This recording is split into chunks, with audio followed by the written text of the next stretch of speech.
Well, we're quite lucky because we are a small cluster by number of schools, but large by number of pupils. And that's allowed us to work quite closely together over the last few years. Our schools are St Julian's Primary School, St Julian's Secondary School and Glanis Primary School.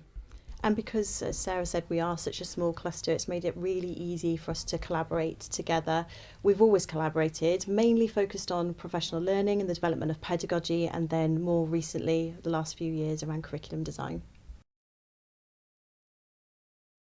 So we've engaged in research that allows us to develop a curriculum, so thinking about selecting and sequencing content in a way that makes remembering inevitable and combats forgetting. So we've engaged in research from people like Daniel Willingham, Mary Myatt, Christine Council, and then together as a school we engaged in a cross-regional programme led by Lucy Crehan, which allowed us to engage with lots of evidence-informed approaches and research papers, which really helped us to bring our thoughts together. Well, it began about 3 years ago, towards the end of the pandemic. We decided that it was the right time for all 3 schools to come together and decide on our next steps when designing our curriculum. And after engaging in research with Lucy Crean and the AS, we decided that a conceptual framework is the way forward for us as a school. So we came together initially and looked at all of the AWLEs, but quickly realised that that was an ambitious task, and actually we needed to focus on less is more and focus on maybe 2 AWLEs as a cluster, which has brought us to the last 2 years of work, or last year really, isn't it, of our work, where we've been trying to decide on what concepts are relevant for our school based on our school context and why they're relevant for the needs of our children. So we've done a lot of work where we've met with colleagues from St Julian's Secondary, St Julian's Primary School, and used the expertise of us together to decide on the concepts and what that will look like from 3 to 16 in our school. And that was really important, that we realised pretty soon on that we couldn't just liaise over email or share documents and feedback. We had to get the experts, if you like, together in the same room to be able to work together collaboratively, and that's where we've seen most progress over the last year.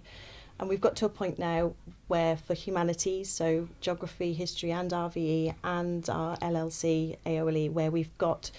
joint concepts and conceptual planning that runs through all the way from 3 to 16, where we've planned for progression, and we've got that, I guess, that transition in learning that we've not had before. Yeah, and with the first iteration now, we know that this is going to be an organic process and we're going to refine it moving forward, but we certainly feel like now we've got that progression from 3 to 16 in its first initial draft that hopefully will help us build on the sequence of learning right through our school and into the secondary school.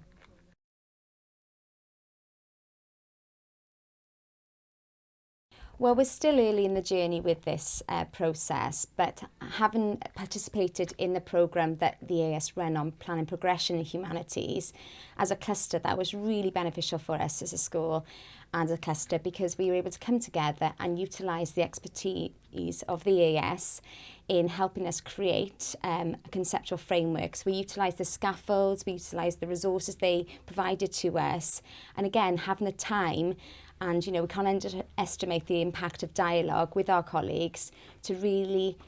start to produce something that we can put into place in our settings next academic year. And I think it's probably too early to be able to say what the impact is on learners, but what we do know that we have as a result of that is a plan that will allow us to plan for progression and allow students to build upon their prior knowledge, understanding and skills and move forward in their learning as they come through from primary into secondary.